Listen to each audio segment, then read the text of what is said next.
अब इमाम सज्जाद शाम आए। अब जो शाम आए हैं तो इमाम सज्जाद को तारुफ का मौका मिला। इमाम सज्जाद ने तारुफ कराया। क्या तारुफ कराया? अल्लाह ने हमें 6 सिफतों से नवाजा है। और उसके बाद जो तारुफ कराया वो तारुफ कराया कि जो किसी ने नहीं कराया। कहना यह चाहिए था मैं रसूल का बेटा हूं, मैं फातिमा का बेटा हूं, मैं अली का बेटा हूं, मैं हसन का बेटा हूं, मैं हुसैन का बेटा हूं। तारुफ क्या करा रहे हैं? मैं काबे का बेटा हूं, मैं सफ़ा का बेटा हूं, मैं मरवा का बेटा हूं, मैं हजर अस्वद का बेटा हूं। क्यों? इसलिए कि इमाम जानते थे कि यहां अली, फातिमा, हसन, हुसैन को लोग पहचानते नहीं, काबे को जानते हैं, सफ़ा को जानते हैं। औज़ु बिल्लाहि मिनश शैतानिर रजीम। बिस्मिल्लाहिर्रहमानिर्रहीम। अल्हम्दुलिल्लाहिल्लज़ी ज़िक्रुहु लिश्शरफ़िज़ ज़ाकिरीन व शुक्रुहु फ़ौज़ुन लिश्शाकिरीन व ताअतहु निजातन लिलमुतीईन। अस्सलातु वस्सलाम अला रसूलिस सकलैन महबूबे रब्बिल मशरक़ैन व रब्बिल मग़रबैन वलियुद्दारैन इमामिल क़िबलतैन जद्दिल हसन वल हुसैन अबिल क़ासिम मुहम्मद।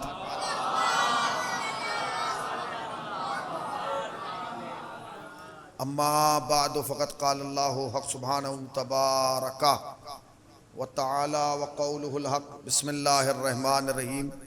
क़द जाअकुम मिनल्लाहि नूरुम व किताबुम मुबीन। सलावत पढ़ दें बर मुहम्मद व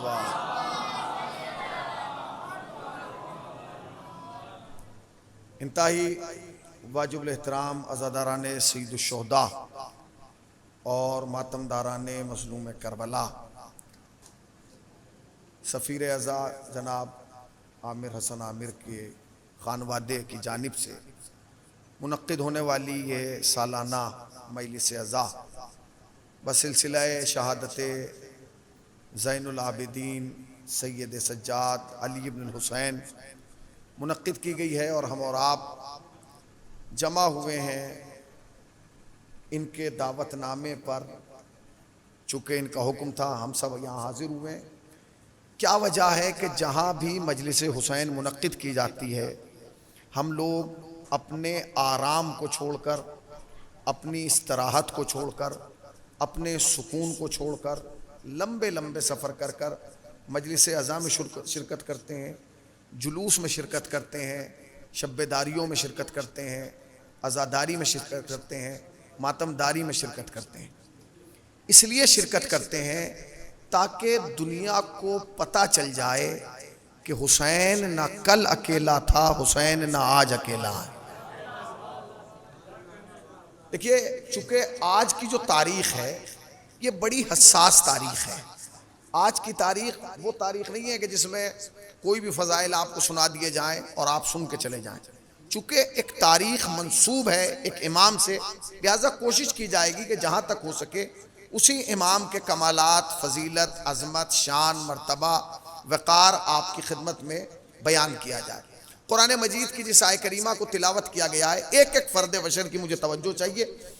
कुरान मजीद की जिस आय करीमा को तिलावत किया गया है उस आयत में परवरदिगार आलम निज़ाम हिदायत पर गुफ्तगू कर रहा है और बता रहा है कि इंसान की हिदायत के लिए हमने 2 चीज़ों को भेजा। एक नूर भेजा, दूसरे किताब भेजी। एक नूर है और दूसरे किताब है। ये याद रखिएगा कि ये कलाम अल्लाह का है, मुल्ला का नहीं है।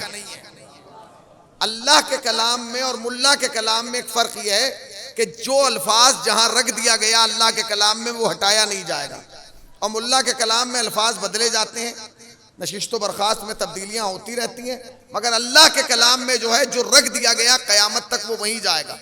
अब कुरान कह रहा है कि हमने 2 चीज़ें भेजी, एक नूर भेजा, दूसरे किताब भेजी। अगर अल्लाह चाहता तो यूं भी कह सकता था कि हमने 2 चीज़ें भेजी, एक किताब दूसरे नूर, मगर नहीं, तरतीब ये रखी कि नूर का लफ्ज़ पहले रखा, किताब का लफ्ज़ बाद में रखा। अब अल्लाह अगर नूर का लफ्ज़ पहले रख रहा है और किताब का लफ्ज़ बाद में, इसका मतलब कोई हिकमत है। वो हिकमत क्या है? वो हिकमत यह है कि हर किताब को पढ़ने के लिए नूर की ज़रूरत है। ज़रा जागिए, मैं क्या कह रहा हूँ। हर किताब को, थोड़ा माइक में प्रॉब्लम है, हर किताब को पढ़ने के लिए नूर की ज़रूरत है। किताब कोई भी हो बगैर नूर के नहीं पढ़ी जा सकती। इसका मतलब यह है कि जो खाली ये कहते हैं कि हमें किताब काफ़ी है, वो किताब पढ़ ले तो लेंगे मगर फायदा नहीं पहुंचेगा। इसलिए कि अगर फायदा पहुंचाना है तो सबसे पहले किस चीज की जरूरत है? नूर की जरूरत है। वो नूर क्या है? अब रिवायात में मिलता है, मासूमीन ने फरमाया है कि नूर से मुराद जो है वो या नबी है या इमाम है। अल्लाह ने हिदायत की जिम्मेदारी दो हिस्सों पे दी, एक नूर, एक किताब। नूर से मुराद नबी है या इमाम है। अब इमामत का सिलसिला आगे बढ़ा, मैं जल्दी जल्दी तमीदी मंजिलें से गुजर के अपने मकाम तक आना चाहता हूं। जब इमामत का सिलसिला आगे बढ़ा तो अब तारीख कहती है कि इमामत की अहमियत बताने के लिए अल्लाह ने कुरान में ऐलान किया कि हम हर उम्मत को उसके इमाम के साथ बुलाएंगे। नहीं पहुंचे? हर उम्मत को हम इमाम के साथ बुलाएंगे। इसका मतलब यह है कि वो जो खाली नबी तक का कलमा पढ़ते हैं वो ये सोचें कि अल्लाह ने नबी के साथ नहीं बुलाया। अरे जरा जागे, मैं क्या कह रहा हूं भाई। जो ये कह रहे हैं कि हमें खाली नबी का कलमा काफी है, तो अल्लाह ने तो नबी के साथ बुलाए नहीं। अल्लाह ने तो शर्त रखी है कि हम सबको इमाम के साथ बुलाएंगे। इसका मतलब यह है कि इमाम जरूरी है, इमाम के बगैर आपका गुजारा नहीं है। एक कदम और आगे बढ़ो, पैगंबर ने फरमाया कि जो मर जाए अपने इमाम जमाने के इमाम की मार्फत के बगैर वो जिहालत की मौत मरा। समझ गए आप इमामत कितनी अहमियत है? हर उम्मत को इमाम के साथ बुलाया गया। और इमामत क्यों जरूरी है? अब आज जिस हम इमाम की याद में बैठे वो कौन सा इमाम है? सिलसिला इमामत का कौन सा इमाम है? जरा बोलिए, जरा जोर से बोलिए। चौथा इमाम है। नाम क्या है? ज़ैनुल आबिदीन नहीं है, ये लक़ब है। नाम है अली। नाम क्या है? अली। 38 में इमाम की विलादत हुई है। 38 हिजरी में जो है इमाम की विलादत हुई है। 40 हिजरी में मौलाए कायनात इस दुनिया से गए। यानी इमाम ज़ैनुल आबिदीन के पैदा होने के बाद 2 साल के बाद इमाम इस दुनिया से गए। आपने गौर किया? दादा भी अली, पोता भी अली, मगर मौलाए इमाम हुसैन ने इम्तियाज रखा। 3 बेटे अल्लाह ने अता किए। पहले का नाम रखा अली औसत, दूसरे का नाम रखा अली अकबर, तीसरे का नाम रखा अली असगर। 3 बेटे, तीनों का नाम अली पर। अली औसत, अली अकबर, अली असगर। औसत कहते हैं दरमियाने को। मैं जल्दी जल्दी तमहीदी मंजिलों से गुजर रहा हूं ताकि आपके जहन में एक खाका बन जाए। पहले का नाम अली औसत, दूसरे का नाम अली अकबर, तीसरे का नाम अली असगर। औसत कहते हैं दरमियाने को, जो वसत में हो उसे औसत कहा जाता है। होना यह चाहिए था कि बड़े का नाम होता अली अकबर, फिर छोटे का नाम होता अली औसत, फिर सबसे छोटे का नाम होता अली असगर। इमाम ने बड़े का नाम रखा औसत, दूसरे का रखा अकबर। क्या इमाम गलती कर सकता है? नहीं। तो ये औसत क्यों रखा? इमाम हुसैन बताना चाहते थे कि मेरा बाबा अभी मौजूद है और अली के होते हुए कोई अली अकबर नहीं हो सकता। जागिए भाई, मैं क्या कह रहा हूं। अली के होते हुए कोई अली अकबर नहीं हो सकता। मेरे दादा के होते हुए, अब सुनते रहिएगा, मैं जितनी देर मैं इस पढ़ूंगा सिर्फ इमाम सज्जाद पे पढ़ूंगा। क्या नाम रखा? अली औसत। अब इमाम हसन जा रहे हैं, इमाम हुसैन जा रहे हैं, इमाम ज़ैनुल आबिदीन भी जा रहे हैं। पीछे से मरवान आ गया। मरवान वो है जिस पर रसूलुल्लाह ने लानत की है। कहने लगा इधर आओ। इमाम सज्जाद आए, कहने लगे आपका नाम? तो कहने लगे मेरा नाम है अली। ये कौन पूछ रहा है? मरवान। आपका नाम? काली। कहने लगे वो जो आपका छोटा भाई है उसका नाम? कहने लगे अली। कमाल है, आपके घर में 2 भाई और दोनों का नाम अली रख दिया। क्या कोई नाम नहीं मिला? इमाम सज्जाद लौट के आए, इमाम हुसैन से कहने लगे बाबा आज मरवान मिला था, आज मरवान मिला था। तो इमाम ने कहा क्या कह रहा था? कह रहा था तुम्हारे बाप ने दोनों भाइयों का नाम अली रख दिया। अरे एक का कुछ और रखते, एक का कुछ और रखते।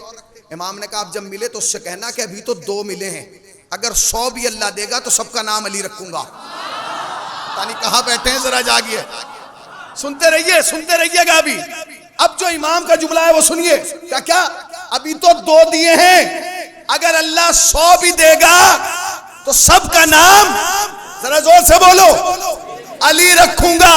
उसके बाद जो इमाम हुसैन ने जुमला कहा तारीख साज का मेरे बेटे सज्जाद, अब जब मरवान मिले तो उससे कहना सुन, मेरे बाप ने मेरा नाम अपने बाप के नाम पर इसलिए रखा क्योंकि उन्हें पता था कि उनके बाप का नाम क्या है, तेरा बाप। जागिए भाई, सलावत पढ़े ना पर मोहम्मद वाले मोहम्मद पर।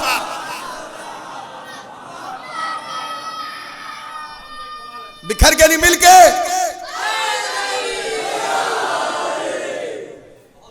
भाई तुम्हारा बाप नाम कैसे रखता जब तुम्हारे अब्बा को पता ही नहीं था? पता था? नहीं पता था। अब मैं आपको एक फर्क बता रहा हूं नबूवत और इमामत का। सुनिए, देखिए नबूवत और इमामत में बहुत सारे फर्क है बुनियादी। एक मोटा सा फर्क मैं बताऊंगा आपको। नबूवत और इमामत में फर्क यह है कि दुनिया में जितने नबी आए सब ने एक नारा लगाया। वो नारा क्या था? सबने नारा लगाया आओ जन्नत ले जाओ। आदम का नारा क्या था?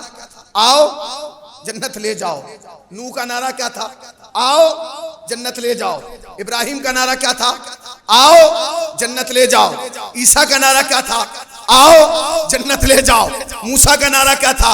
आओ जन्नत ले जाओ। यहया का नारा क्या था? आओ जन्नत ले जाओ। जकरिया का नारा क्या था? आओ जन्नत ले जाओ। इमाम हुसैन ने पासा ही पलट दिया। सब कह रहे थे आओ जन्नत ले जाओ। हुसैन ने शबे आशूर चिराग बुझा के कहा जाओ। कहां बैठे हैं, जरा जागिए भाई। आओ, बिखर के नहीं मिलके।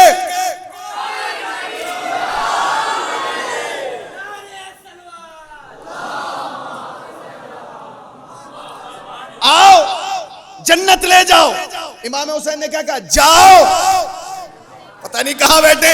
आओ, अब जो मैं जुमला कह रहा हूं वो सुन लीजिए। आओ जन्नत ले जाओ। हुसैन ने कहा जाओ, यानी नबी कह रहा था आओ जन्नत ले जाओ, हुसैन कह रहे थे जाओ जन्नत ले जाओ। बस फर्क इतना है, नबी बुला रहे थे तो कोई आ नहीं रहा था, हुसैन भेज रहे थे तो जा नहीं रहा था। हुसैन बुला रहे थे तो कोई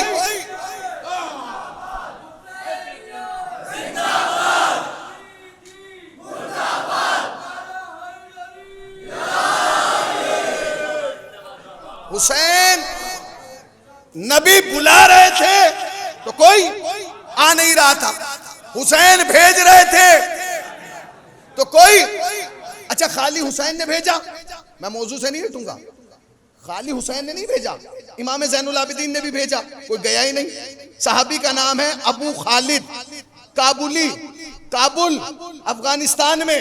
दुनिया ने तो काबुल का नाम अब सुना तालिबान के बाद, पता नहीं कहां बैठे हैं। दुनिया ने तो नाम अब सुना, हमारी तो हिस्ट्री में पहले से है। अबू खालिद काबुली इमाम की खिदमत में आया। एक एक फर्द बशर की तवज्जो चाहता हूं, इस जुमले पर मुझे एहसास दिलाइएगा कि मैं शीशे के सामने नहीं शियों के सामने पढ़ रहा हूं। बुलाया, आया, अबू खालिद काबुली आया है। इमाम कहते हैं अबू खालिद कहां? का वापस काबुल चले जाओ। भाई मेरी तरफ मुतवज्जे रहिए, जो जा रहा है जाने दे, जो आ रहा है आने दे। क्या कहा अबू खालिद? वापस कहां चले जाओ? काबुल। अबू खालिद चुप बैठे। कहते हैं अबू खालिद चला जा, जाता क्यों नहीं? कहता मौला नहीं जाऊंगा। भाई पूरी तवज्जो, अबू खालिद चला जा, का मौला कहां जाऊं? का काबुल चला जा। अबू खालिद ने हाथ जोड़ के कहा मौला कैसे चला जाऊं, तुम्हारे बगैर तो मैं काबे नहीं जाता, काबुल कैसे चला जाऊं?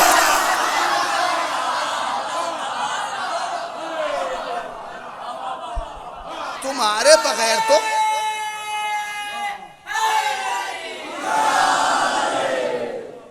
अबू खालिद ने क्या कहा? चले जाओ। मौला तुम्हारे बगैर तो मैं काबे नहीं जाता। नहीं पहुंचे, तुम्हारे बगैर तो मैं काबे नहीं जाता, काबुल कैसे चला जाऊं? बस यही फर्क है असहाबे नबी में और असहाबे इमाम में। भाई फर्क है ना। देखिए अगर मैं आपको खुतबा सुनाऊं, 1000 दफा आपने सुना होगा खुतबा इमाम सज्जाद का, मैं वो बहस ही नहीं करूंगा जो आपने सुना है, मैं वो सुनाऊंगा जो आपने नहीं सुना है। अगर मैं वो सुनाऊं जो आपने सुना हुआ है तो क्या फायदा, मैं वो सुनाऊंगा जो आपने नहीं सुना। मगर ये दावा है, रहेगी बात इमाम सज्जाद पे। अरे कम से कम दुनिया, मेरा तो उन्वान ये है, मैं चाहता हूं शबाब भाई कि एक अशरा हो और हर मजलिस एक इमाम पे हो, ताकि कम से कम कौम के बच्चों को पता चले कि हमारे 12 में एक भी ऐसा नहीं जिसने शर्मिंदा किया हो। कहां बैठे हैं, जरा जागिए। नहीं, आप तक मैं बात पहुंचा नहीं पाया। एक अशरा ऐसा होना चाहिए कि हर मजलिस एक इमाम पे हो। पहली मजलिस मौलाए कायनात, दूसरी इमाम हसन, चौथी इमाम ज़ैनुल आबिदीन, 5वीं, ताकि कौम को पता तो चले कि अल्लाह ने हमें जितने दिए हैं वो सब बेमिसाल दिए। मैं जानता हूं एक अहले सुन्नत के बहुत बड़े आलिम थे, उन्होंने शियों की किताबें पढ़ ली, किताबें पढ़ी तो बेचारे टेंशन में आ गए। एक दिन नमाज पढ़ाने गए और कहने लगे भाई ये मेरी आखिरी नमाज है। तो लोगों ने कहा हुजूर क्या आप मर रहे हैं? कहने लगे नहीं, मर नहीं रहा हूं मैं, मगर ये आखिरी है। तो कहने लगे कल से मैं नमाज पढ़ाने नहीं आऊंगा। क्यों नहीं आएंगे? कहने लगे ये नहीं बताऊंगा। क्यों नहीं आओगे यार, अच्छे खासे हो, अच्छे कट्टे हो, कहेंगे नहीं, कहने मैं नहीं आऊंगा, कल से नमाज नहीं पढ़ाऊंगा, अपना इंतजाम कर लेना। अब ये बात महल्ले में आग की तरह फैल गई, इमाम साहब कल से नहीं आएंगे। अच्छा, इस कौम को असली इमाम का ख्याल हो ना हो, नकली का जरूर रहता है। भाई इमाम साहब क्यों नहीं आएंगे, भाई इमाम साहब क्यों नहीं आएंगे? पहुंच गए इमाम साहब पहुंच गए। लोगों ने कहा हुजूर हमसे कोई खता हो गई हो तो बताइए, आप क्यों छोड़ रहे हैं? उन्होंने कहा भाई मैं बिल्कुल कल से नमाज नहीं पढ़ाऊंगा। कहा हुआ क्या? कहने लगे हुआ ये कि मैं किताबें पढ़ चुका हूं और मेरी समझ में आ गया। क्या? कहा मुझे तुम्हारा मजहब छोड़ना पड़ेगा। उन्होंने कहा मजहब छोड़ना पड़ेगा? तवज्जो, एक साहब ने हाथ पकड़ा और साइड में ले जाकर कहा ये मजहब छोड़ रहा है, ठीक है, इसकी मर्जी है, छोड़ दे, बस दुआ करो कि हमारा मजहब छोड़ के शियों में ना जाए, हमारा मजहब छोड़ के शियों में ना जाए। आप क्या लगे इमाम साहब क्यों छोड़ रहे हैं? कह लगे जुमे में बताऊंगा। पता चला जो कभी जिंदगी में जुमे में नहीं आया, आज वो भी आया। इमाम साहब बताएंगे कि मैं मजहब छोड़ नहीं रहा, क्यों छोड़ रहा हूं। तो इमाम साहब खड़े हुए, उन्होंने कहा भाई सुनिए पूरा शहर आ गया? कहा जी आ गया। कोई बाकी तो नहीं रहा? कहा जी कोई नहीं। कहेंगे सुनिए मैंने किताबें पढ़ ली हैं, मैं अब आपका मजहब छोड़ रहा हूं। अब लोग नीचे दुआ कर रहे हैं कि खुदाया दुआ करो कि बस ये शियों में ना जाओ, कहीं भी चला जाए। उसने कहा और आप घबराइए मत, मैं तुम्हारा मजहब छोड़ के शियों का मजहब नहीं अपना रहा हूं। और लोगों ने कहा खुदाया तेरा शुक्र। तो एक साहब खड़े हुए, कहेंगे इमाम साहब फिर हमारा छोड़ के किस में जा रहे हैं? कहेंगे हाँ सुनो, मैं तुम्हारा मजहब छोड़ के शियों के मजहब में नहीं जा रहा हूं। तो कहेंगे फिर? कहेंगे तुम्हारा मजहब छोड़ के अबू तालिब के मजहब में जा रहा हूं। जरा जागो, जरा जागिए। ना ना ना ना अभी नहीं, इस जुमले पे इंशाअल्लाह फिर तारीखी नारा होगा कि मैं तुम्हारा मजहब छोड़ के शियों के मजहब में नहीं जा रहा हूं। खुश हुए। अब जो अगला जुमला का तो पंचर का क्या हुआ? कि तुम्हारा मजहब छोड़ के अबू तालिब के मजहब में जा रहा हूं। उन्होंने कहा है? तो एक साहब खड़े हुए, उन्होंने कहा देखिए आपकी मर्जी है, चाहे शियों में जाएं या अबू तालिब में, मगर ये बताएं कि हमें छोड़ा क्यों, उन्हें पकड़ा क्यों, हम में कमी क्या है, उनमें खूबी क्या है, हमारे अंदर ऐब कौन सा है, उनके अंदर कमाल कौन सा है। एक एक हुसैनी की तवज्जो जुमले में। कहते हैं सुनो, तुम में और अबू तालिब में फर्क यह है कि तुम्हारे 3 इमाम हैं, तीनों की नमाजें अलग। नहीं पहुंचे भाई, तुम्हारे 4 इमाम हैं, चारों की नमाजें अलग, तर्क़े हज अलग, इबादत का तरीका अलग, नजर का तरीका अलग, शरीयत का मिजाज अलग। मैं क्या करूं? तुम्हारे 4 हैं, चारों में इख्तलाफ। अबू तालिब के 12 हैं, नमाज भी एक, शरीयत भी एक, सीरत भी एक, तरीका भी एक।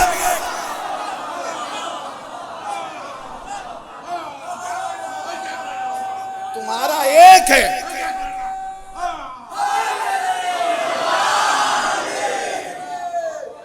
अब जरूरी है कि बताया जाए कि अबू तालिब का कौन सा बेटा कैसा है। अब सुनेंगे भाई, तारीख करबला के बाद 2 जगह है जहां खुतबे दिए गए, या कूफा या शाम। तीसरी जगह तो नहीं है, या कूफा या शाम, दोनों जगह खुतबे हैं, मगर दोनों में फर्क है। शाम वाले में तारुफ ज्यादा है, तो जो सुनिएगा, मैं अपनी बहस शुरू कर चुका। शाम वाले में तारुफ ज्यादा है, इंट्रोडक्शन, मजम्मत कम है। कूफे वाले में तारुफ कम है। सुनते रहिएगा, मैं बहस शुरू कर चुका हूं। शाम वाले में तारुफ ज्यादा है, मजम्मत कम है। कूफे वाले में मजम्मत ज्यादा है। आखिर ऐसा क्यों? इमाम है, ये क्या है भैया, ऐसा क्यों है? मैंने बड़ा सोचा कि ऐसा क्यों है। जब तहकीक की तब समझ में आया। मैंने सबसे पहले ये देखा कि शाम किस सन में मुसलमान हुआ। रसूल के जमाने में तो ये मुसलमान नहीं थे। शाम में रसूल के जमाने में इस्लाम नहीं पहुंचा था। फिर कब पहुंचा? जब दूसरे साहब की खिलाफत का जमाना आया, तब उन्होंने शाम को फतह किया। समझ गए आप? यानी दौरे रिसालत में शाम मुसलमान नहीं था। किसकी खिलाफत में हुआ? दूसरे खिलाफत के जमाने में इब्तदाई हिस्से में इसे फतह कर लिया गया। अब शाम फतह हो गया। अब ये सुनिए कि इमाम सज्जाद ने शाम के खुतबे में तारुफ ज्यादा क्यों कराया। अब फतह हो गया। अब जब फतह हुआ है तो मसलन अगर कोई शहर आप फतह कर लें तो उसके लिए दो लोगों का होना जरूरी है। एक वो जो हुकूमत करे, एक वो जो पैगाम पहुंचाए। यानी एक गवर्नर की जरूरत है, एक मुबल्लिग की जरूरत है। अब शाम फतह तो हो गया, तो गवर्नर किसे बनाया जाए, मुबल्लिग किसे बनाया जाए? तो किसे बनाया गया? देखिए याद रखिए, हम लोग जब कातिल हुसैन पे लानत भेजते हैं तो यजीद के बाद यजीद के बाप पे आकर रुक जाते हैं। हमें यजीद के बाप पे नहीं रुकना, उनके बाप तक पहुंचना है। सुनते रहिएगा। आखिर क्या वजह थी कि मौला सज्जाद को शाम के बाजार में अपना तारुफ कराना पड़ रहा है? जिसके तारुफ में कुरान आया हो, जिसके तारुफ में सूरे आए हो, जिसके तारुफ में जिब्राइल आया हो, जिसके तारुफ में मलक आए हो, जिसके तारुफ में अंबिया आए हो, वो अपना तारुफ करा रहा। क्यों? तो शाम में जब हुकूमत बन गई तो गवर्नर के लिए किसे भेजा गया? बनी उमैया को। अच्छा, बनी उमैया को गवर्नर बना दिया गया। तो अब यह तलाश किया जाए कि बनी उमैया कब मुसलमान हुए। भाई शाम तो फतह हो रहा है कब? रसूलुल्लाह के जाने के बाद। तकरीबन 4 साल के बाद शाम फतह हुआ, जब रसूलुल्लाह चले गए। अब गवर्नरी के लिए किसे ढूंढा गया? बनी उमैया को। अब ये ढूंढो कि बनी उमैया कब इस्लाम लाए, तो पता चला फतेह मक्का के वक्त 8 हिजरी में लोग इस्लाम लाए। सुनते रहिएगा, 8 हिजरी में लोग इस्लाम लाए। 8 हिजरी कौन सी हिजरी है? फतेह मक्का, शव्वाल का महीना 8 हिजरी। शव्वाल के बाद ज़िक़ात, ज़िक़ात के बाद ज़िलहिज, यानी साल खत्म। फिर 9 हिजरी, फिर 10 हिजरी, 11 हिजरी के 28 सफर को नबी को जाना है। यानी नबी के जाने से 2 साल पहले ये इस्लाम लाए। ठीक है। अच्छा, जो 2 साल पहले इस्लाम लाया हो उसका मयार क्या होगा? मक्के मदीने में क्या होगा? उसका स्टेटस क्या था? लोग जानते थे कि इनका मयार क्या है? अरे जुमा 8 दिन के मुसलमान और आंखें लड़ा रहे हैं हमसे, हक था। दूसरे बनी उमैया को कोई भी मक्के मदीने में इसलिए एक्सेप्ट नहीं कर रहा था क्योंकि सबके मारे गए थे बद्र में, ओहद में। सबको पता था कि बद्र में हमारे मुकाबले पे ही आए थे, हम रसूल के साथ थे। सुनते रहिए तारीख, भाई सब जानते थे। अच्छा ये बताइए कि अगर किसी का बाप किसी जंग में मारा जाए और मारने वाला फला कबीले का हो, जिंदगी भर भुला देगा? सबको पता था कि ये बनी उमैया है, ये अबू सुफियान है, ये अबू सुफियान का बेटा है, ये अबू सुफियान का खानदान है। इन्होंने बद्र में मारा, इन्होंने ओहद में मारा, इन्होंने पैगंबर इस्लाम के चचा का जिगर चबाया। सब जानते थे। इन्हें कोई इज्जत नहीं मिल रही थी मक्के मदीने में, कोई इन्हें पूछने वाला नहीं था। खलीफा ने सोचा कि भाई इनकी पूछताछ कैसे हो, इन्हें एक नए शहर में भेज दिया। ये आ गए, अब ये तो खुद ताजा मुसलमान है ना, नौवारिद मुसलमान है, इन्हें खुद नहीं पता कि इस्लाम क्या है। इन्हें भेज दिया गया कहां? शाम। शाम के लोग भी नए, ये भी नए। अब 2 लोगों की जरूरत है, एक मुबल्लिग की, एक गवर्नर की। गवर्नर तो तख्त पे बैठ गया, अब लोग ताजा मुसलमान हुए तो सीखेंगे क्या? इस्लाम सीखेंगे। एक साहब लेके आए कुरान गवर्नर साहब के पास, कह लेंगे हुजूर ये बताइए कि जो कुरान में तस्करा हुआ है कि रसूलुल्लाह काफिरों से जंग लड़े हैं, जंगे बद्र और ओहद, ये बताइए कि जंगे बद्र में जो काफिर आए थे उनके नाम क्या थे? कहां बैठे हैं, जरा जागिए। भाई जंगे बद्र में जो काफिर आए थे आप पहुंचे ही नहीं, मैं क्या कह रहा हूं, मैंने पूरी तारीख पढ़ दी। भाई उनका हक था पूछने का यार। अब आए गवर्नर, उन्हें क्या पता कि गवर्नर ही था, वो गवर्नर से ही पूछ रहे हैं, ये बताओ कि रसूल अल्लाह के सामने जो आए थे कौन था। अब ये चुप। एक ने आगे बढ़ के कहा, वो कमीनी कौन थी जिसने रसूल अल्लाह के चचा का जिगर चबाया था। बेटे जरा जागिए, सलावत पढ़े पर मोहम्मद वाले मोहम्मद पर। कैफियत समझिए। रुको बेटे, सुनते रहिए। अब सवाल पैदा हो रहा है, बादशाह तख्त पे बैठा है, क्या कहे। अच्छा, फिर एक साहब ने और आगे का सवाल किया। पूरी तवज्जो जामिल भाई, पूरी तवज्जो आमिर भाई। एक साहब कहने लगे, हुजूर ये ठीक है कि आप काफिरों का नहीं बता रहे, आप उसका नहीं बता रहे हैं जिसने जिगर चबाया था।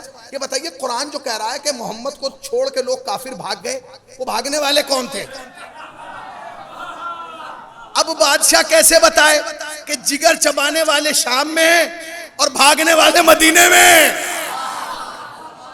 सवाल पैदा हो रहा है, क्या बताए, क्या तारुफ कराए। अब इन्होंने क्या किया, उन्होंने कहा जी हम नहीं बताएंगे कि कौन था। तो उन्होंने कहा चलिए कोई बात नहीं, ये बताइए कि जो कुरान हुक्म दे रहा है कि अहले बैत से मोहब्बत करो, ये कौन है। भाई नौ मौलूद मुसलमान है, ताजा ताजा मुसलमान है, बताओ, इन्हें पूछना है।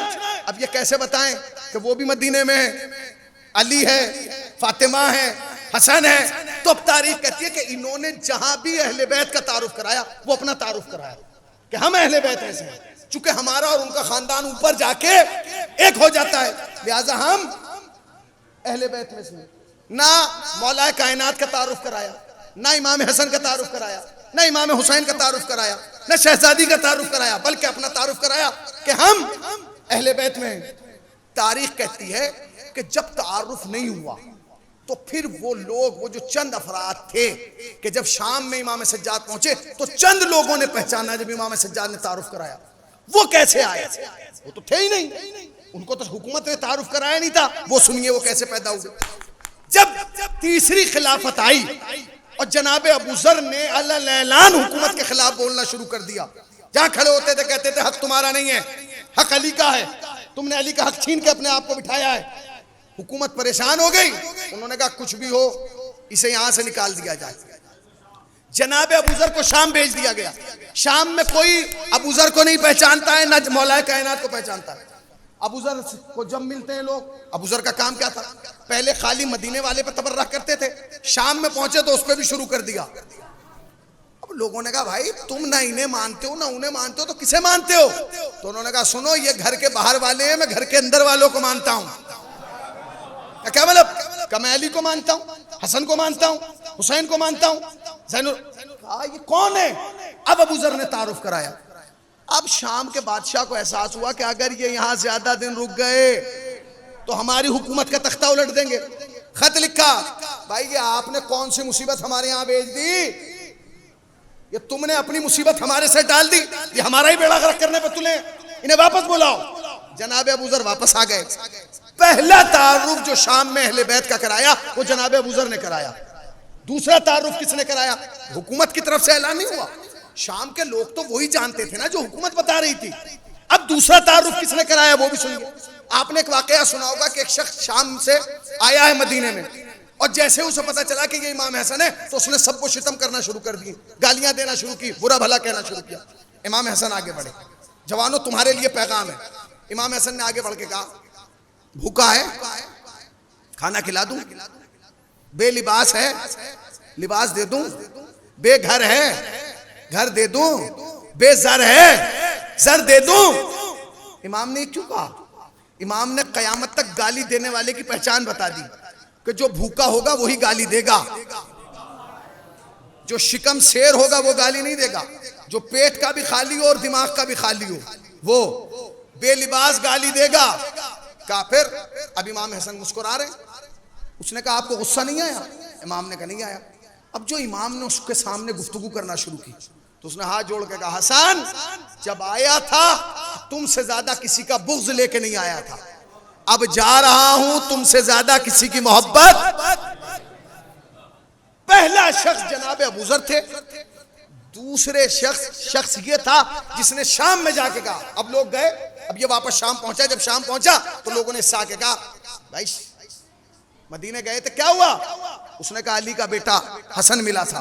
तो तुमने क्या किया? करता क्या? उसने मेरी बोलती बंद कर दी।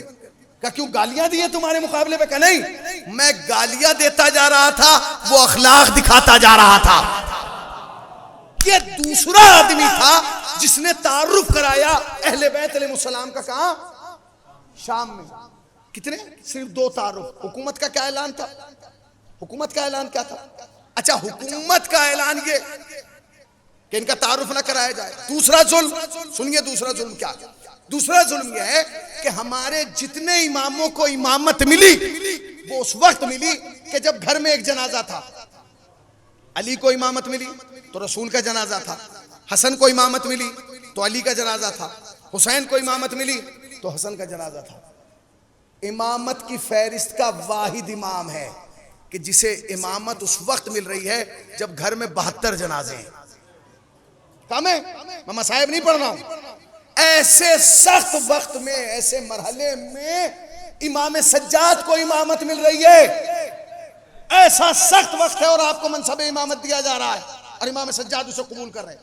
अब सुनिए, आयतुल्लाह अमीनी ने एक मकाला लिखा है इमाम सज्जाद के ऊपर। वो मकामला दुनिया की सबसे बड़ी अहले सुन्नत की यूनिवर्सिटी जामिया अजहर पहुंचाया गया। उन्होंने उस मकाले को पढ़ा, पढ़ने के बाद बंद किया और एक नोट लिख के वापस भेज दिया ईरान। उन्होंने कहा, जिस शख्स के बारे में आप इतनी फजीलतें बयान कर रहे हैं हम नहीं मानेंगे। कहा, क्यों नहीं मानेंगे? कहा कि इसलिए कि अगर किसी घर में एक वक्त में 4 मौतें हो जाएं तो आदमी का दिमाग चलना बंद हो जाता है। यहां तो 72 मरे थे और तुम कह रहे हो कि इतनी अक्लमंदी की बातें करता था। तारीख कहती है कि अल्लामा अमीनी ने कोई जवाब नहीं दिया।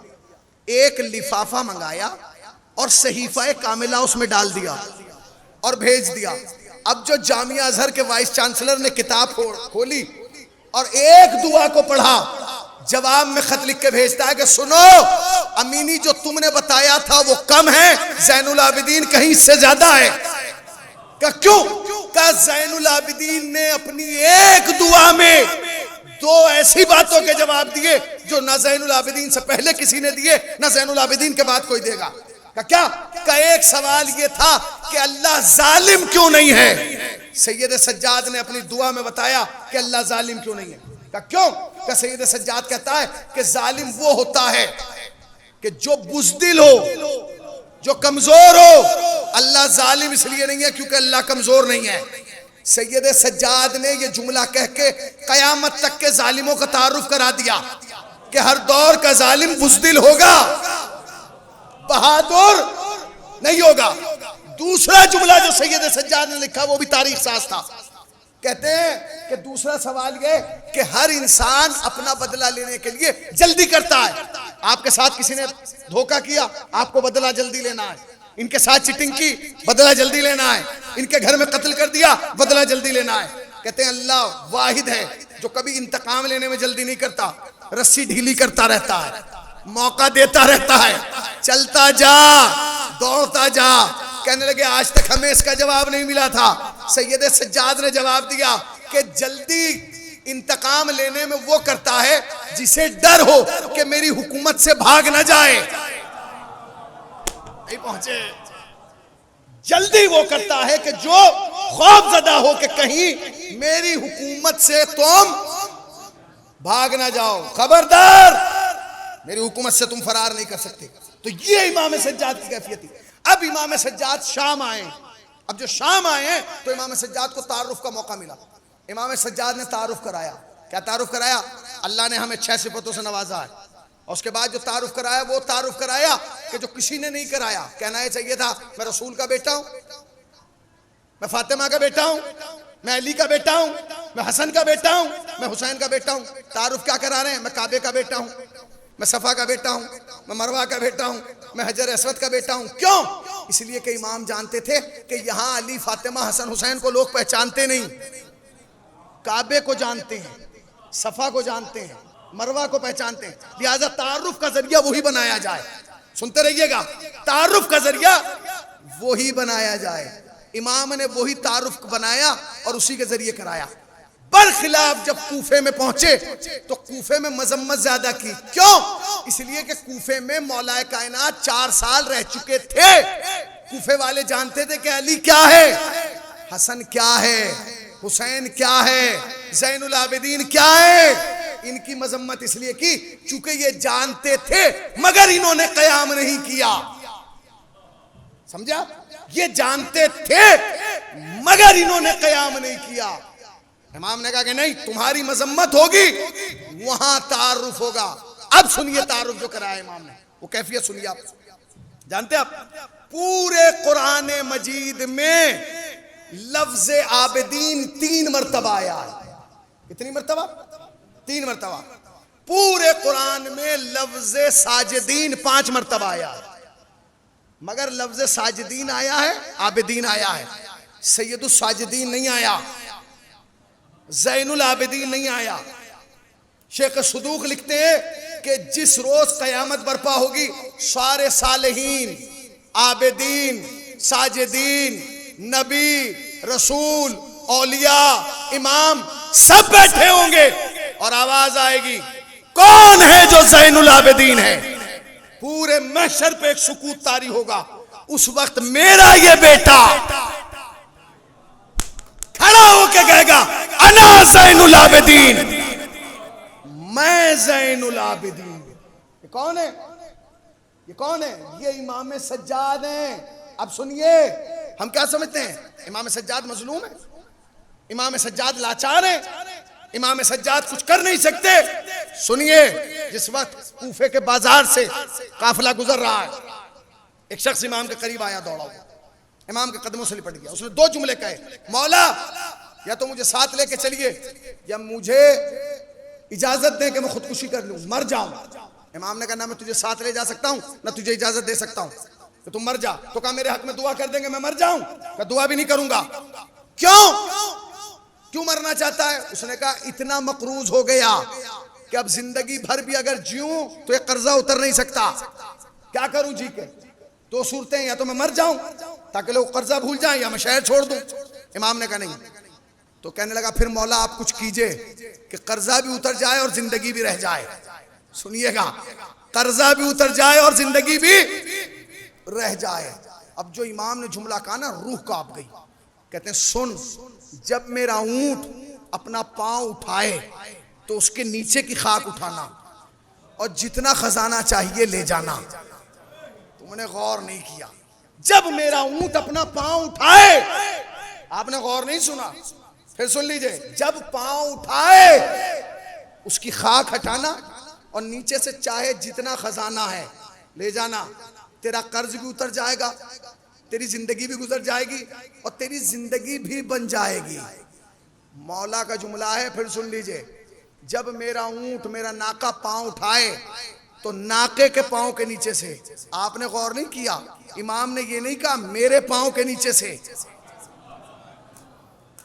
क्या कहा? नाके के। इसका मतलब यह है कि सैयद सज्जाद ने बताया, खाली साहिब कमाल हम नहीं हैं। कहां बैठे हैं आप जरा भाई? साहिब कमाल खाली हम नहीं हैं। हमारा ऊंट भी अगर कहीं पांव रख दे तो साहिब कमाल है, साहिब अजमत है। अब तारीख कहती है कि उसने इमाम के ऊंट के पांव के नीचे अब जो देखा तो खजाने के अंबार। ये किसका कमाल है? ये बताया कि हम मजबूर नहीं हैं, हम मुख्तार हैं, हम मंजिले इम्तिहान में हैं। आ गए। अब सुनिए, जल्दी जल्दी बातें मैं आपकी खिदमत में अर्ज करूं। इमाम आ गए।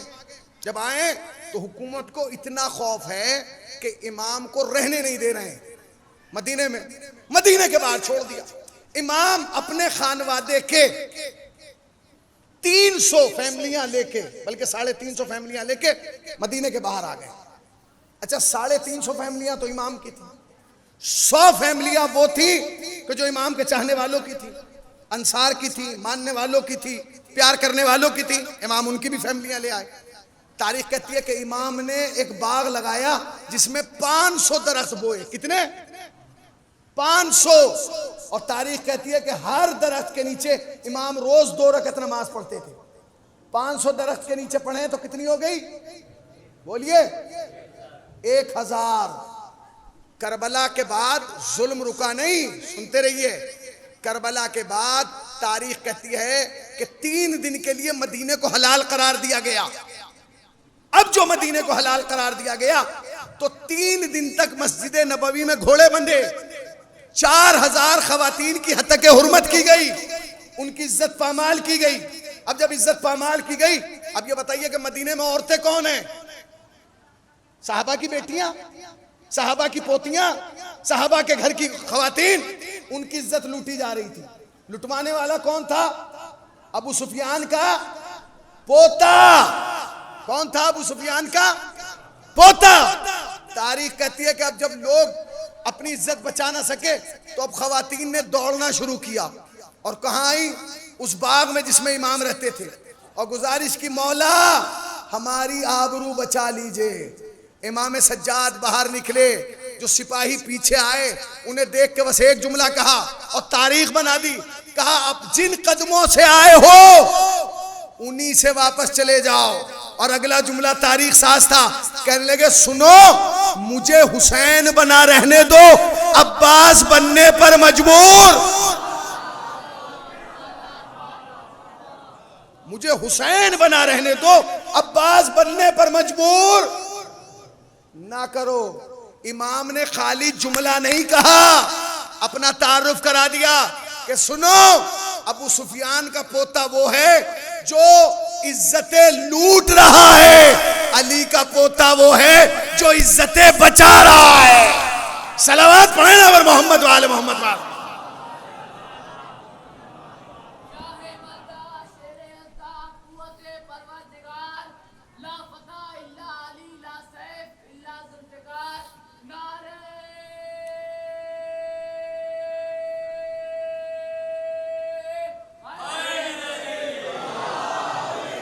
पोते पोते में फर्क है। सुनिए जुमला, तारीख कहती है कि यजीद की हुकूमत कोई बहुत लंबी चौड़ी नहीं हुई। 3 साल की हुकूमत। 3 साल की कितनी होती है? 3 साढ़े 3 साल। सन 61 हिजरी, सन 62 हिजरी, सन 63 हिजरी। 3 सालों में इसने वो कयामत बर्पा की कोई सोच नहीं सकता। पहले साल इमाम हुसैन का कत्ल कराया, दूसरे साल मस्जिद नबवी में घोड़े बंधवाए, तीसरे साल खाना काबा के खिलाफ में आग लगवाई। हुकूमत के 3 साल 3 काम। पहले साल इमाम हुसैन का कत्ल, दूसरे साल मस्जिद नबवी पे हमला, तीसरे साल खाना काबा पे हमला। और करीब आऊं ताकि आप जाने, पहले साल इमामत पे हमला, दूसरे साल नबूवत पे हमला, तीसरे साल तौहीद पर हमला। यानी जो इन तीनों पर हमला करे, मुसलमान आज उसे रजी अल्लाह बना रहा है। जरा जागिए, जो तीनों पर हमला कर रहा है, तौहीद पर, नबूवत पर, इमामत पर, उसे आप क्या करें? और आज के दौर में सबसे पहले इब्ने तीमिया ने लिखा कि यजीद बेकसूर था, इसलिए कि वो तो शाम से आया ही नहीं था। उसकी क्या खता? कत्ल हुसैन में उसका हाथ ही नहीं था। आज 1000 मौलवी हैं जो यूट्यूब पे बैठ के कह रहे हैं यजीद की कोई खता नहीं है और हमें कोई ऐसी रिवायत नहीं मिली जिससे यजीद की खता जाहिर होती हो। जुमला कहूं, जिस दिन से तुमने रिवायत ढूंढना शुरू की है उस दिन से हमने शजरा ढूंढना शुरू कर दिया है। तुम्हें उसकी खता नहीं मिल रही, हमें तुम्हारा शजरा नहीं मिल रहा। कैफियत महसूस कीजिए आप, कैसे अफराद हैं। अब ये समझिए कैसा आलम, एक आलम हुए क्या आप यजीद को रजी अल्लाह बना रहे? इमाम सैयद सज्जाद की मौजूदगी में ये तीनों काम हुए। हुर्मत काबा किसने बचाई है? सैयद सज्जाद ने। तारीख कहती है कि जब सैयद सज्जाद सारी मुसीबतें झेल कर वापस मदीने आए हैं तो मदीने में आके एक मुसीबत और बहुत बड़ी आई। वो क्या है? वो ये है कि लोग इमाम सज्जाद को इमाम नहीं मानते। लोग इमाम सज्जाद को इमाम नहीं मानते। फिर लोग इमाम किसे मानते हैं? जनाब मोहम्मद हनफिया को। लोग कहते हैं इमाम कौन है? मोहम्मद हनफिया। भैया मोहम्मद हनफिया को इमाम क्यों मानते हैं? क्या मोहम्मद हनफिया ने किसी तकरीर में कहा मैं इमाम हूं? कहा जी नहीं। किसी तहरीर में कहा मैं इमाम हूं? कहा जी नहीं। फिर इमाम क्यों मानते हैं? इसलिए इमाम मानते हैं क्योंकि जब अली इस दुनिया से गए तो इमामत हसन की तरफ आई, जब हसन इस दुनिया से गए तो इमामत हुसैन की तरफ आई। अगर अली के बाद इमामत हसन को मिलती और हसन के बाद इमामत हसन के बेटे को मिलती तो लोग समझते कि इमामत का सिलसिला ये है कि पहले उन्हें मिलेगी फिर उन्हें, मगर इमामत दोनों दफा किसके नस्ल में आई? अब लोग ये समझने लगे कि इमामत अली की नस्ल में है, लिहाजा पहले हसन फिर हुसैन फिर मोहम्मद हनफिया। लोगों को ये नहीं पता था, बड़ा कीमती जुमला कह रहा हूं, लोगों को ये नहीं पता था कि इमामत अली की नस्ल में नहीं है, इमामत फातिमा की नस्ल में है। अगर अली की नस्ल में होती तो अब्बास भी इमाम होता। सुनते रहिएगा, मैं तारीख आपको सुना रहा हूं भाई। अगर इमामत अली की नस्ल में होती तो जनाब अबुल फजल अब्बास भी इमाम होते। अब क्या हुआ इमामत का? अब इमाम सज्जाद आ गए। लोग क्या कह रहे हैं कि आप इमाम हैं या आपके चचा? चचा कह रहे हैं मैं इमाम नहीं हूं, फिर भी लोग कह रहे हैं आप इमाम हैं। अच्छा, जब इमाम है नहीं तो क्यों इमाम मान रहे हैं? कहते हैं इसलिए क्योंकि जब इमाम हुसैन मदीने से करबला गए तो जो 1-1.5 साल का अरसा है इसमें लोगों ने जितने मसाइल थे वो मोहम्मद हनफिया से मालूम किए। अब लोग समझ गए कि जो मसाइल का जवाब दे वही इमाम है। इसका मतलब यह है कि मदीने वालों में इतनी गैरत आ गई थी कि जो मसले का जवाब दे उसे इमाम मानना, उसे ना मानना कि जिससे मसला पूछा जाए और वो कहे मैं घर में पूछ के आके बताऊंगा, उसे इमाम नहीं माना जाएगा। बना दिया गया, इमाम बना दिया गया। अब क्या होगा जी? दोनों इमाम है, दोनों इमाम, क्या किया जाए? एक दिन जनाब मोहम्मद हनफिया सैयद सज्जाद, मेरे लाल मैं जानता हूं कि इमाम तुम हो, ये लोग मुझे मानते हैं, मैं कैसे बताऊं? कहा चाचा जान जब वक्त आएगा सबको पता चल जाएगा कौन इमाम है। वक्त कब आएगा? क्या परेशान क्यों हो रहे हैं? सहने काबा में चलिए, 2 मिनट में पता चलेगा कौन इमाम है। आ गए सहने काबा में मोहम्मद हनफिया के साथ वो जो मोहम्मद हनफिया को इमाम मानते थे, इमाम सज्जाद के साथ वो जो इमाम सज्जाद को इमाम मानते। आ गए सहने काबा में खड़े, इमाम ने कहा चचा आगे बढ़िए और काबे के हजर असवद को सलाम कीजिए और इससे पूछिए क्या ये आपको जानता है? मोहम्मद हनफिया आगे बढ़े और कहा अल्लाह के घर तुझ पर सलाम हो, क्या तू मुझे जानता है? हजर असवद को ना बोलना था, ना बोला। मोहम्मद हनफिया पीछे हटे, कहा भतीजे अब जरा तुम बात करो ताकि लोगों को पता चल जाए। इमाम आगे बढ़े और जाने के बाद कहा ए अल्लाह के घर तुझ पर सलाम हो, ए बैतुल्लाह तुझ पर सवाब हो। जवाब आया ए हुज्जत खुदा तुझ पर भी सलाम हो। आय हाय, ए हुज्जत खुदा तुझ पर भी सलाम हो। कहा क्या तू मुझे पहचानता है? अब जो काबे ने जवाब दिया तारीखी दे दिया। उसने कहा अगर तुम्हें नहीं पहचानूंगा तो किसे पहचानूंगा? इसलिए कि अगर तुम्हारा दादा 13 रजब को पैदा ना होता तो मैं काबा रहता, किबला ना बनता। सलावत पढ़े ना पर मोहम्मद वाले मोहम्मद पर।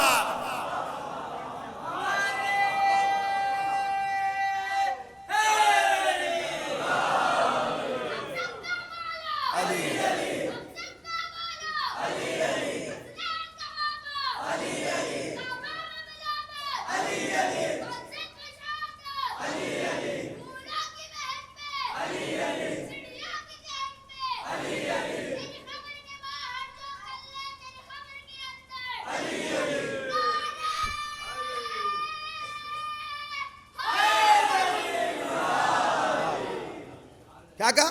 अगर तुम्हारा दादा पैदा ना होता तो मैं काबा रहता, किबला ना बनता।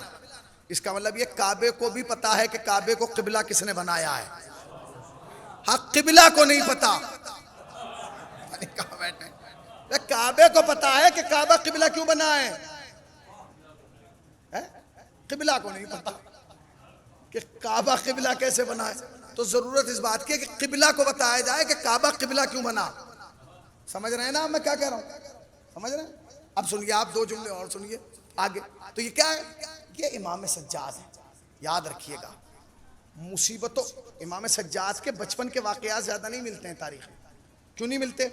इसीलिए नहीं मिलते क्योंकि बचपन कब गुजरा है, मैं बचपन क्या गुजरा, बस सारी फजीलतों में इमाम सज्जाद की एक फजीलत बचपन की बड़ी पसंदीदा है मुझे। वो कहते हैं कि सैयद सज्जाद की बचपन की सबसे बड़ी फजीलत यह है कि इन्हें भी अली अली कह के पुकारते थे।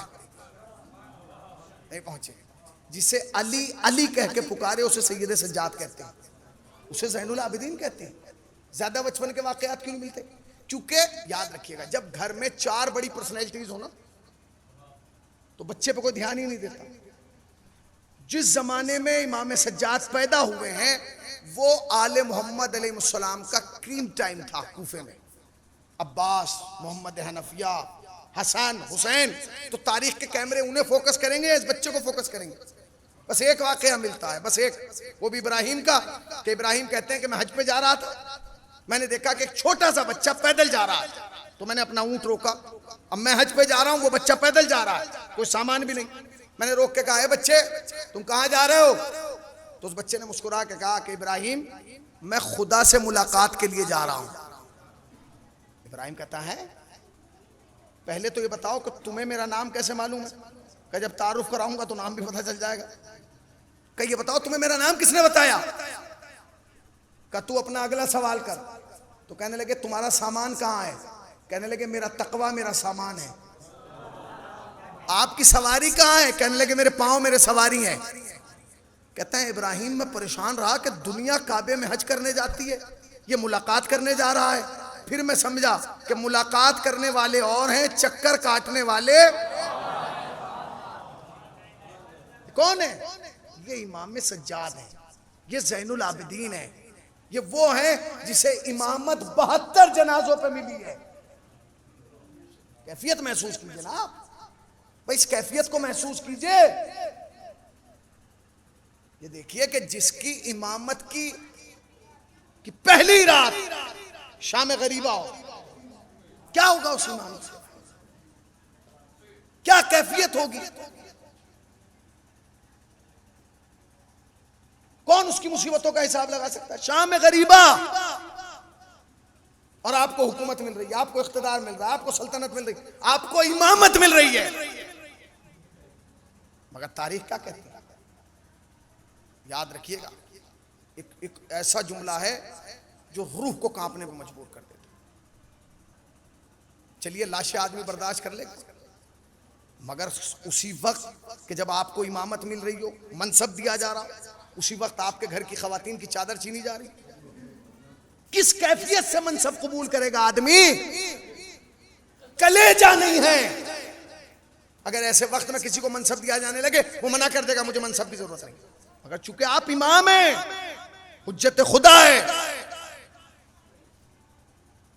उसके बाद सैयद सज्जाद का वो मरसिया जो न सैयद सज्जाद से पहले किसी ने पढ़ा, न सैयद सज्जाद के बाद किसी ने पढ़ा, अजीब व गरीब मरसिया है, काश में पैदा न हुआ होता। मसाए आपने बहुत देर मुझे बर्दाश्त किया, क्योंकि ये सब खुश्क बातें थी, इस पर कोई दाद नहीं होती, मगर आपने दी। और मैंने भी कोशिश की कि जितनी बातें हो सैयद सज्जाद के हवाले से, मगर अब वो मंजिल आ गई है कि जिसके लिए एक बीबी बहुत दूर से आती है। कौन बीबी है वो? खुदा तुम्हें कोई गम ना दे सिवाय गम सरकार बाप।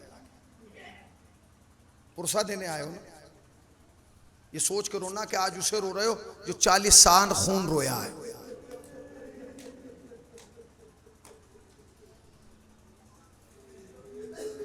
आयतुल्लाह हकीम या आयतुल्लाह खुई का ज़माना है, दोनों के लिए मेरे जहन से निकल रहा, मगर ये आयतुल्लाह खुई का ज़माना है या आयतुल्लाह हकीम का ज़माना।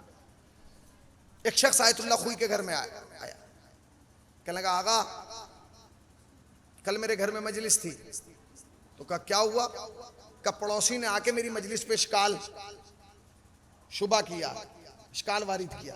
का क्या हुआ? का वो मजलिस में आया था, शिया नहीं है। जब मजलिस खत्म हो गई उसने कहा तुम्हारा जाकिर क्या कह रहा था? क्या कह रहा था? कि तुम्हारा जाकिर कह रहा था कि सज्जाद 40 साल खून के आंसू रोए। कहा कहीं कैसे हो सकता है? तो फितरत इंसानी के खिलाफ है। आदमी आंख से पानी रोता है, खून थोड़ी होता है। आगा मैं उसे क्या जवाब दूं? आगा ने कहा रुक जा, मैं नमाज जोहर के बाद जवाब दूं।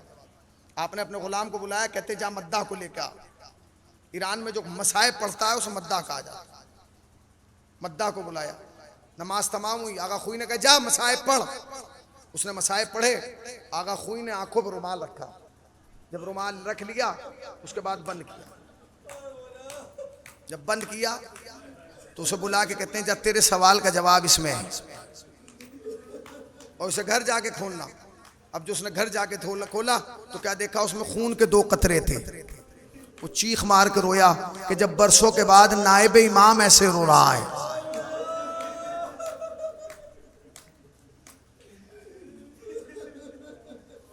इमाम कैसे रोएगा?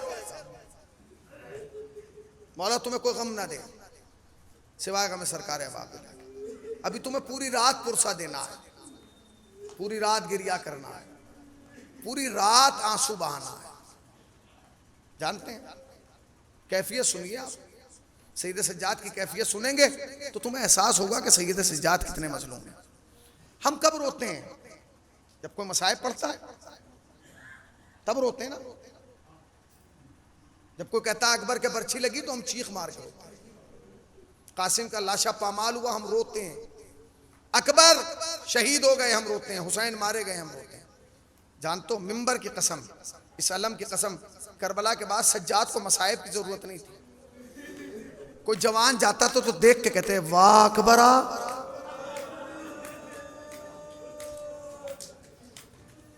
कोई माँ बच्चे को लेके जाती थी कहती वाह सगरा। कोई दूल्हा गली से गुजरता था कहते थे हाय मेरा कासिम।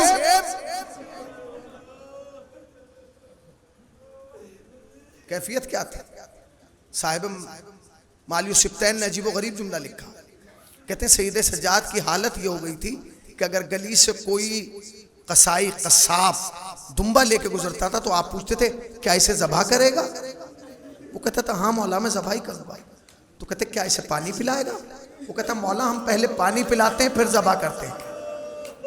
तो इमाम कहते थे वाह हो ए बाबा, आज दुम्बों को पानी पिला के ज़बह किया जाता है, आपको बगैर पानी पिलाए ज़बह कर दिया। ये कैफियत किसकी है? सैयद सज्जाद की है। महसूस कीजिएगा। आलम यह है कि अगर सैयद सज्जाद बाजार से गुजरते हैं तो कसाब गोश्त पे कपड़ा डाल देते हैं। क्यों? इसलिए कि सैयद सज्जाद बर्दाश्त नहीं कर सकते। यही सैयद सज्जाद करबला के बाद खून रो रहे हैं। मजलिस बर्पा हुई, खतीब ने मसाइब पढ़े, इमाम दिल भर के रोए। जो बगल में बैठा हुआ साहबी था उससे कहने लगे क्या तुझे मेरे बाप की मुसीबत पर रोना नहीं आया? उसने रुमाल लेके कहा मौला देखिए आंसुओं से भरा है। कहते हैं भरा है? कहाँ? इमाम ने कहा घुट के ना रो, रो ऐसे जैसे गरीब माँ अपने जवान को रोती है। तुम्हारे हाथ नहीं बंधे, अपनी आवाजों को आजाद करो। जरा तुम आहिस्ता अपनी आवाज करके कान लगा के सुनोगे तो मदीने से बाकर के रोने की आवाज आएगी। ए मेरे गरीब बाबा,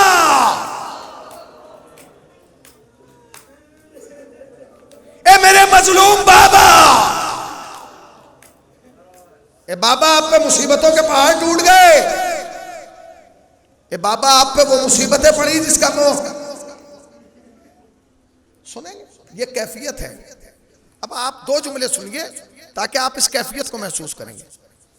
जब इमाम सज्जाद को जहर दे दिया गया ना, बिस्तर पे तड़पने लगे। सारी औलाद हसन और हुसैन जमा हो गई। इमाम ने पहला जुमला कहा मेरे सर के नीचे से तकिया निकाल दो। तकिया निकाली गई। फिर कहते हैं मेरे नीचे से चादर निकालो। चादर निकाली गई। फिर इमाम सज्जाद कहते हैं मसनद भी निकाल दो। मसनद निकाल दी गई। फिर कहते हैं बाकर मुझे उठा के जमीन पे लिटा दे। बाबा क्यों? कहते मैं आखिरी वक्त में जमीन पे तड़पना चाहता हूं। मौला क्यों? कह जैसे मेरा बाबा आखिरी वक्त में जमीन पे तड़पा था। ए मेरे मजलूम बाबा,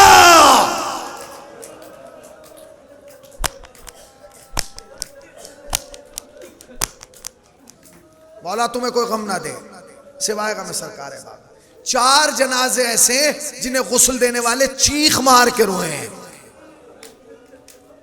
जानते हैं पहला जनाजा किसका है? सैयदा का जनाजा।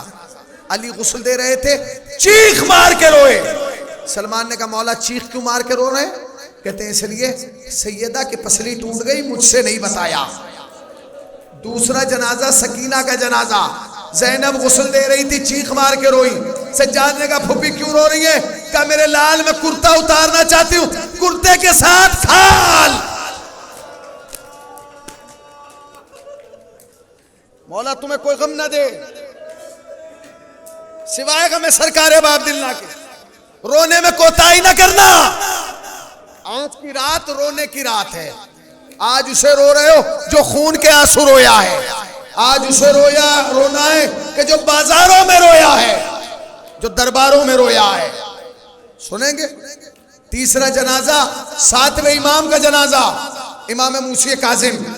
जब इमाम गुस्ल देने लगे ना, 8वें इमाम जो गस्साल थे वो चीख मार के रोए। इमाम ने कहा क्यों रो रहे हो? कहते मौला इसलिए रो रहे क्योंकि हाथों में अब भी हथकड़ियां हैं, पाँव में अब भी बेड़ियां हैं।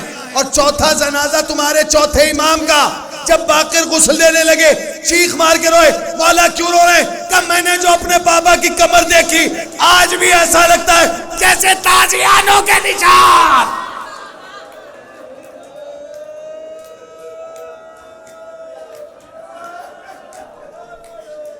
नहीं, अभी हक के गिरिया नहीं हुआ। जान तो क्या सोच के रोना? मैं एक जुमला कह रहा हूं, शायद उसके बाद तुम्हारे रोने में इजाफा हो जाए। सुनोगे? अच्छी बात सुनिए। रसूल की बेटी सैयदा 9 साल अपने बाप के साथ रही। जब तक सैयदा रसूल के साथ रही, रसूल को ख्वाहिश रही फातिमा मुझसे कुछ मांगे, फातिमा ने नहीं मांगा। फिर 9 साल अली के साथ रही, अली को जिंदगी भर तमन्ना रही फातिमा कुछ मांगे, फातिमा ने नहीं मांगा। फर्श अज़ा की कसम, जिसने नबी से नहीं मांगा, जिसने अली से नहीं मांगा, फर्श अज़ा पे आके हर अज़ादार के सामने रुमाल फैला के ए मेरे लाल के अज़ादार, ए मेरे सच्चा,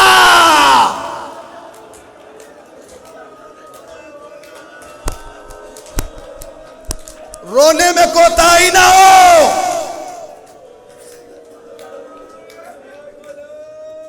रोने में कोताही ना हो। ए मेरे लाल के अज़ादार, ए मातमदारो, आंसू लेने आई हूं। जानते एक जुमला ऐसा है जो सैयद सज्जाद कहते हैं मुझे बहुत रुलाया। जब भी पूछते थे मुसीबत कहां पड़ी तो कहते हैं शाम।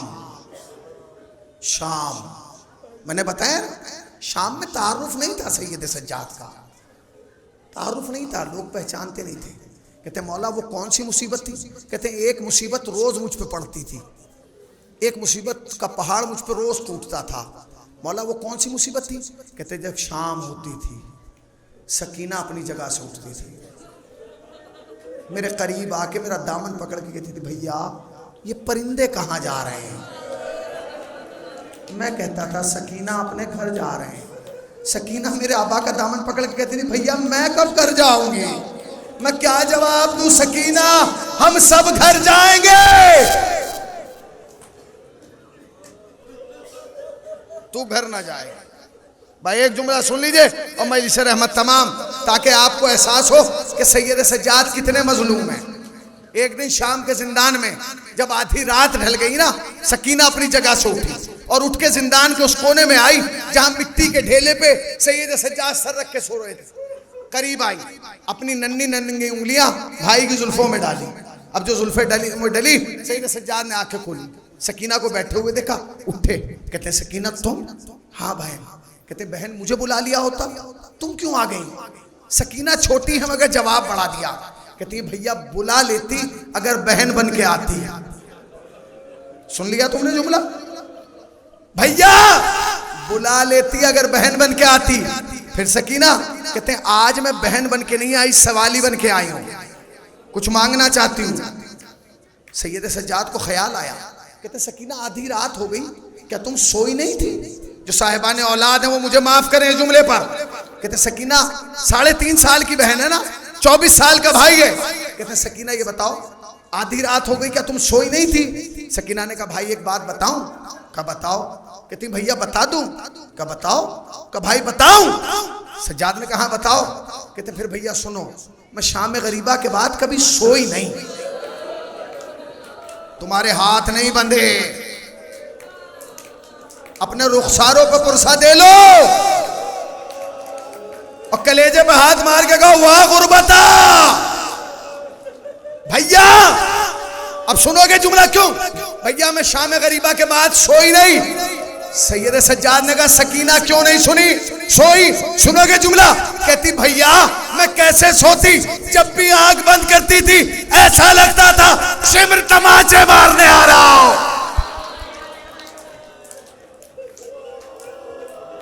जज़ाकल्लाह, मौला तुम्हें कोई गम न दे, खुदा तुम्हारे पुरसे को कबूल करे। हम न रोते अगर सकीना को दिल भर के रोने दिया जाता। सुनोगे? सुनोगे? कहती है भैया मैं कुछ मांगने आई हूं। सकीना ने कहा ना मांगने आई हूं। सज्जाद कहते हैं मांगो। मगर बहन अब सुनिएगा जुमला, क्या तुम सोई नहीं थी? भाई मैं शाम गरीबा से सोई नहीं। क्यों नहीं सोई? क्योंकि जब भी सोती थी ऐसा लगता था खाम में जैसे शिमर तमाचे मारने आ रहा हूं। पर भाई मैं आज सोई थी। सकीना आज सोई तो क्यों जाग गई? भैया क्या करूं, जैसे ही आंख लगी वैसे ही खाम में बाबा आ गए। बाबा का नाम सुना सज्जाद ने अब्बा समेटी। सकीना बाबा आए थे, क्या कह रहे थे? कहती है भैया बाबा ने कुछ नहीं कहा, बस दूर खड़े रहे और वहीं से बाहें फैला के कहा आजा सकीना आजा, मेरी बच्ची मैं तुझे लेने आया हूं। सकीना क्या भाई को छोड़ जाओगी? भैया क्या करूं, बाबा का सीना बहुत याद आता है, भैया बाबा की याद बहुत आती है। सुनोगे सकीना की सबसे बड़ी मजलूमियत? सकीना वो कायनात की मजलूमा बेटी है जो करबला के बाद अपने बाप से 2 बार मिली, मगर दोनों बार अधूरी मुलाकात। जब शाम गरीबा मिली तन था सर न था, जब कैद खाने में मिली सर था तन न था। कि मजलूमा है। बुलाया, सकीना बताओ क्या मांगना चाहती हूँ? दुआ करना फर्श अज़ा पे बैठ के। जो चीज सकीना ने सज्जाद से मांगी कोई बहन अपने भाई से ना मांगे। सुनोगे क्या कहती है? कहती है भैया मांग लूं? कब मांगो। कहती है भैया मांग लूं? कब मांगो। कहती भैया फिर सुनो, कुछ नहीं चाहती, बस इतना चाहती हूं जब मर जाऊं तो मुझे नर्म मिट्टी में दफन करना। सुन लिया तुमने? 24 साल का भाई है। भैया जब मैं मर जाऊं मुझे नर्म मिट्टी में दफन करना। सैयद सज्जाद ने चेहरा देख के कहा सकीना क्यों? क्यों सकीना? कहते भाई इसलिए क्योंकि प्यास मेरी हड्डियों में उतर गई। अब क्या जवाब दे सज्जाद? मगर जो जवाब दिया मैं आपको सुना रहा हूं। कहते सकीना मैं जानता हूं तुम इमाम वक्त की बेटी बहन हो, इमाम की बेटी हो, इमाम की पोती हो, इमाम की फूफी हो, मगर सकीना ये लफ्ज बड़ा है, तुम्हारी उम्र कम है। तुम्हें मालूम है जब हड्डियां में प्यास उतरती है तो कैफियत क्या होती है? कहती है नहीं भाई आप इमाम वक्त हैं, आप बताइए। कहते जरा करीब आ। सकीना को करीब बुलाया, अपने जानू पे बिठाया। कहते सकीना सुनो, अब सज्जाद की मुसीबत तो सुन लो। कहते सकीना सुनो, जब प्यास लगती है तो गला खुश्क होता है, जब प्यास और बढ़ती है तो मुंह खुश्क होता है, जब प्यास और बढ़ती है ज़बान खुश्क होती है, जब प्यास और बढ़ती है ज़बान पर दरारें पड़ जाती हैं, जब प्यास और बढ़ती है इंसान से चला नहीं जाता, जब प्यास और बढ़ती है इंसान दीवारों का सहारा लेके चलता है, जब प्यास और बढ़ती है इंसान के आंखों के सामने धुंधलापन आ जाता है, जब प्यास और बढ़ती है इंसान की आंखों के सामने अंधेरा आ जाता है। और सकीना सोन, जब प्यास हड्डियों में उतरती है ना, हड्डियां खुश्क हो जाती हैं, हड्डियां गोश्त छोड़ देती हैं, गोश्त अलग लटक जाता है, हड्डी अलग हो जाती है। सकीना गोद से उठी, सामने आई, आस्तीन लटकेगा, भैया देख मेरी हड्डी अलग, गोश्त अलग। सज्जाद तड़प गए, पाए फैला दी, आजा सकीना तेरा भाई, तेरी मजलूमियत वाह मुसीबता, वाह सज्जादा, वाह अलिया।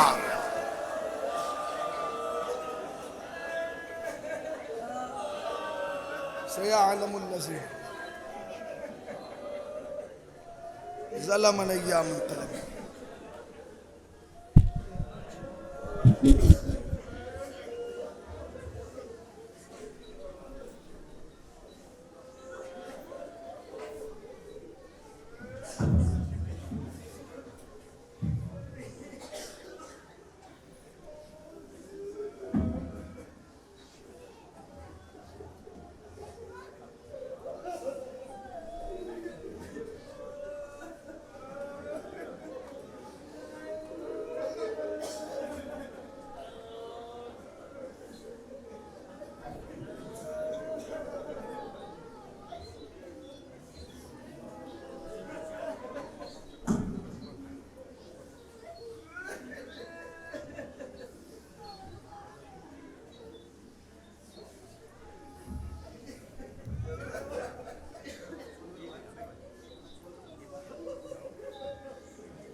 इन्ना लिल्लाह